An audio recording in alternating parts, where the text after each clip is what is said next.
সন্ত্রাস হচ্ছে কার সাথে পুলিশ প্রশাসন জবাব দাও।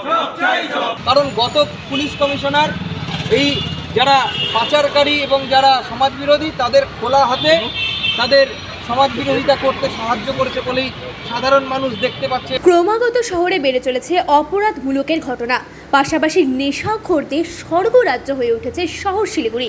এমনই অভিযোগ তুলে শিলিগুড়ি থানায় স্মারকলিপি প্রদান করল ভারতীয় জনতা পার্টি ৪ নম্বর মণ্ডল কমিটি।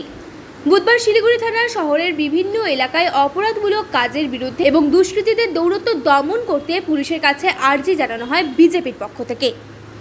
আমরা ভারতীয় জনতা যুব মোর্চার পক্ষ থেকে ৪ নম্বর মণ্ডলের ব্যবস্থাপনায় আজকে শিলিগুড়ি থানায় এখানে ডেপুটেশন দিতে এসেছি যে শিলিগুড়ি শহরের যে মূল কেন্দ্রগুলো রয়েছে, যে মাঠগুলি রয়েছে, সূর্যনগর প্রেমিয়ান থেকে শুরু করে বাঘাইতিন পার্ক থেকে শুরু করে বিভিন্ন রেল লাইনের জনবহুল এলাকার উপর যে রেল লাইনগুলো রয়েছে, চতুর্দিকে ড্রাগস পাচারকারী থেকে শুরু করে সমাজ বিরোধীদের আখড়া হয়ে দাঁড়িয়েছে।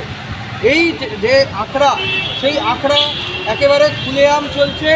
পুলিশ কমিশনার গতকালকে বদল হয়েছে, কিন্তু নতুন কমিশনার এসে কী ভূমিকা পালন করবে এটা এখন বড় প্রশ্ন। কারণ গত পুলিশ কমিশনার এই যারা পাচারকারী এবং যারা সমাজবিরোধী তাদের খোলা হাতে তাদের সমাজ বিরোধিতা করতে সাহায্য করেছে বলেই সাধারণ মানুষ দেখতে পাচ্ছে। এবং যে হারে ক্রাইম রিপোর্ট বাড়ছে, শিলিগুড়ির আইসি শিলিগুড়ির পুলিশ কমিশনারের নাকে তেল দিয়ে ঘুমোচ্ছেন এবং রাজ্যের মুখ্যমন্ত্রী দায়িত্বজ্ঞানীদের মতন বিদেশ যাত্রা করছেন।